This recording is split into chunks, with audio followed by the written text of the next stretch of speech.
আসসালামু আলাইকুম। দর্শক, বাংলাদেশ জামাত ইসলামীর এই যে গণভোট নিয়ে যে ইস্যুটা, এতে করে কিন্তু আমি যেটা মনে করি যে সর্বক্ষেত্রে এখানে একই দিনে জাতীয় নির্বাচন এবং গণভোটের যে ঘোষণা দিয়েছে অন্তর্বর্তীকালীন সরকার, তারপরেও কিন্তু এখানে জামাতের জয় হয়েছে। আমি এর পূর্বের ভিডিওতে কিন্তু স্পষ্ট করে বলেছি যে বিএনপি এখন বাধ্য হয়ে তারা হ্যাঁ ভোট দিতে বাধ্য হবে।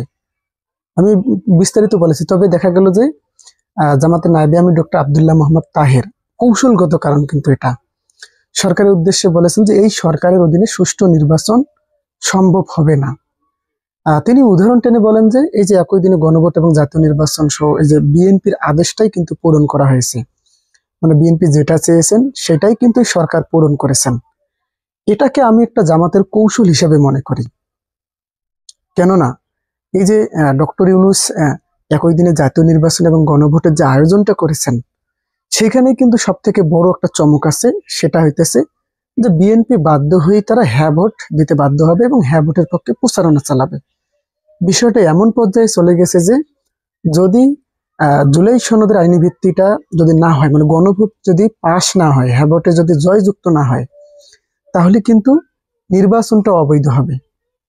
মানে এতদিন যে অন্তর্বর্তীকালীন সরকার ছিল, এই ডক্টর ইউনূস ছিল, নির্বাচন কমিশন ছিল, এবং বাকি যে এতদিন ছিল শেখ হাসিনা পালানোর পর, সব কিছুই অবৈধ হবে।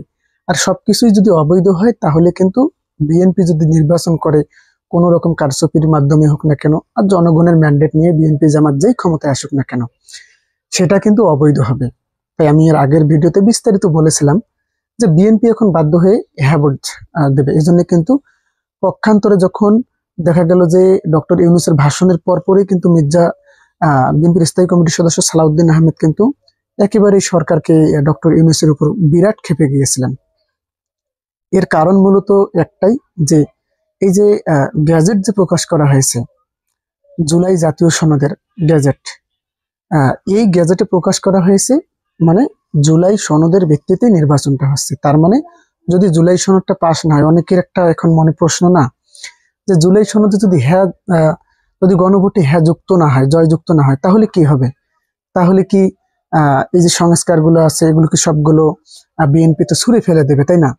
যদি হ্যাঁ, যদি না যুক্ত হয় তাহলে তো ছুঁড়ে ফেলে দেবে। এটা তো সবারই প্রশ্ন, যে যদি না, কেননা ভোট দেবে, নার পক্ষে ভোট দেবে কে? বিএনপি ভোট দেবে, আওয়ামী লীগ ভোট দেবে, এই যে জাতীয় পার্টি সব বাম ঘেঁষা রাজনৈতিক দলগুলো কিন্তু ভোট দেবে। তো প্রশ্ন হচ্ছে, যদি না জয়ী হয় তাহলে কি বিএনপি এই যে এতদিন যা আলোচনা হলো, যা সংস্কার হলো এবং পিয়ার পদ্ধতি নির্বাচন, এগুলো কি ছুঁড়ে ফেলে দেবে? না, এটা মোটেও আসলে এখন বিএনপির পক্ষে সম্ভব নয়।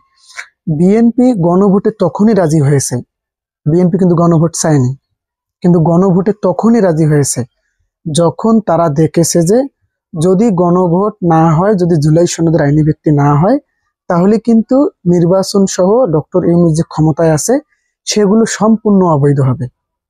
বিএনপি ক্ষমতায় যাবে যদি স্বপ্ন দেখে তারা, সেটাও অবৈধ হবে।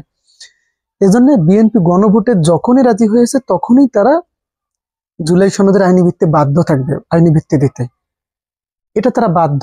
এখন কিন্তু নতুন একটা সংবিধান আসতেছে, এখন এখানে অনেক চক্রান্ত হতে পারে, কিন্তু এই যে হুমকি ধামকি দিয়ে, যদিও বিএনপির পক্ষ থেকে মির্জা ফখরুল ইসলাম আলমগীর শুধুমাত্র দুইটি জিনিসই জানিয়েছেন, তার মধ্যে মূল একটি, যে আমরা এই সরকারের সিদ্ধান্তটাকে, মানে বিএনপির দাবি অনুযায়ী যেহেতু পূরণ হয়েছে একই দিনে আহ, গণভোট এবং জাতীয় নির্বাচন, এই জন্য মির্জা ফখরুল বলেছেন আমরা এটাকে স্বাগত জানাই। জাস্ট এতটুকুই বলেই কিন্তু তিনি থেমে গেছেন। এখন জামাতের বিষয় দেখা গেল যে শুক্রবার সকাল 11টা 10টার ওদিকে দেখা গেল যে জামাতের নায়েবে আমির ডক্টর আব্দুল্লাহ মোহাম্মদ তাহের স্পষ্ট করে একটা সরকারের উদ্দেশ্যে বার্তা দিলেন যে এই এই কাজটা যে করলো সরকার, একই দিনে জাতীয় নির্বাচন গণভোট, এটা মূলত পুরোপুরি বিএনপির চাওয়ার প্রতিফলন ঘটিয়ে দিয়েছে। এটাকে আমি মনে করি জামাতের একটা কৌশলগত বিজয়, কৌশলগত একটা কৌশলে তারা রাজনীতি করতে চাচ্ছে।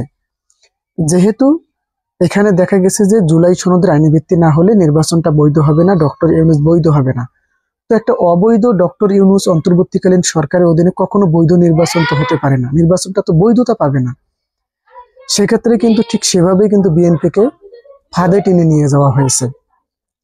এখন দেখা যাবে সামনেই যে বাংলাদেশ জামাত ইসলামী একটু হুমকি দামকি দেবে, কিন্তু সেরকম কর্মসূচি কিন্তু ঘোষণা করবে না, যদি একটু কঠোর অবস্থানে যেতে পারে। কেননা সরাসরি এখন যদি নরম সুরে যায় তাহলে কিন্তু বিএনপি চেপে ধরবে ডক্টর ইউনূসকে, যে এগুলো বাদ দেন, এই যে জুলাই পিয়ার পদ্ধতি এগুলো বাদ দেন, এই সেই এগুলো বাদ দিয়ে দেন, এগুলো কিন্তু বিএনপি সহজে কিন্তু ডক্টর ইউনূসকে চেপে ধরতে পারবে।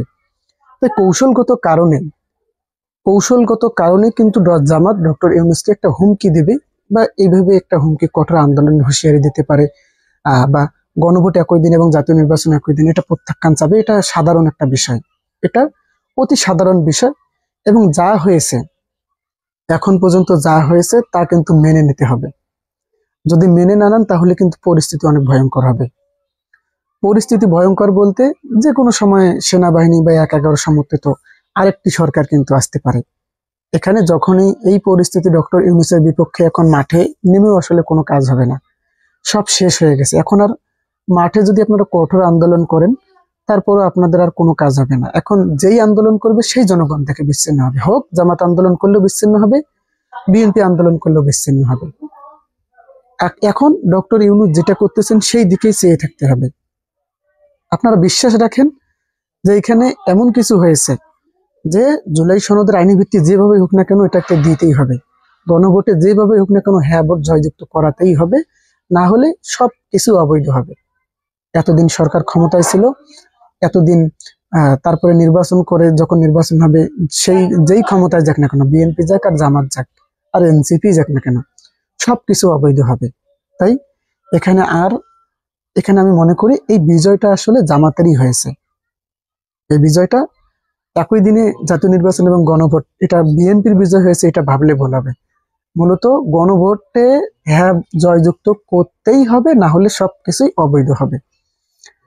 এই কৌশলটাই জামাত হয়তো কাজে লাগিয়েছে। অনেক রাজনৈতিক বিশ্লেষকগণ মনে করেছেন যে ডক্টর ইউনূস, জামাত, এনসিপি, বিএনপি, মানে ডক্টর ইউনূস এই তিনটা দলকেই কিন্তু খুশি রেখেছেন, সব জায়গা থেকে কিন্তু খুশি রেখেছেন। যেমন জামাত উভয় কক্ষে পিয়ার দাবি করেছে, ধরলাম বাদ দিলাম, জামাত তো ওই একটা উচ্চ কক্ষে পিয়ারের জন্যই এটা কৌশল নিয়েছে, ধরেন জামাতের এই দাবি বাদ, পিয়ার হয়নি। অনেকে এখন বলতেছেন পিয়ার গেছে, পিয়ার গেল যেই দিকে, গণভোটও গেল সেই দিকে। তো আসলে বিষয়টা তেমন না। এনসিপি করেছে, আমরা উচ্চকক্ষে পিয়ারছে, এনসিপি দাবি পূরণ হয়েছে না, জামাতের দাবি পূরণ হয়নি। কিন্তু জামাতের দাবি একটাই, মূল দাবি, সেটি হচ্ছে জুলাই সনদের আইনি ভিত্তি, এটা যেভাবে হোক দিতেই হবে। এখন হ্যাঁ জয়যুক্ত করতেই হবে, যদি নির্বাচনটাকে বৈধ করতে চান হ্যাঁ জয়যুক্ত করতে হবে, না হলে সবকিছু অবৈধ হবে। আপনারা এতদিন ক্ষমতায় ছিলেন সেটাও অবৈধ, আপনারা এখন ক্ষমতায়, বিএনপি যখন ক্ষমতায় যাবে সেটাও অবৈধ, সবকিছু অবৈধ হবে। সুতরাং বিএনপি বাধ্য থাকবে এখন হ্যাঁ ভোটের পক্ষে প্রচারণা চালাতে গিয়ে। তো জামাতে যে হুমকি দামকি হিসাব দেবে যে সরকার বিএনপির দিকে ঝুঁকে গেছে, বিএনপি বলতে পারে, বিএনপি আর কিছু বলবে না, কেননা বিএনপি একেবারেই চিপায় পড়ে গেছে। তারা এখন হ্যাঁ ভোটের পক্ষে প্রচারণা চালাবে, তারা নিজেরাই এখন হ্যাঁ ভোট দেবে। তো দর্শক, এই যে কৌশলটা জামাতের, এই কৌশলটাকে আপনি কিভাবে দেখছেন? অবশ্যই আপনাদের মন্তব্যটি কমেন্ট করে জানাবেন। ধন্যবাদ। আসসালামু আলাইকুম।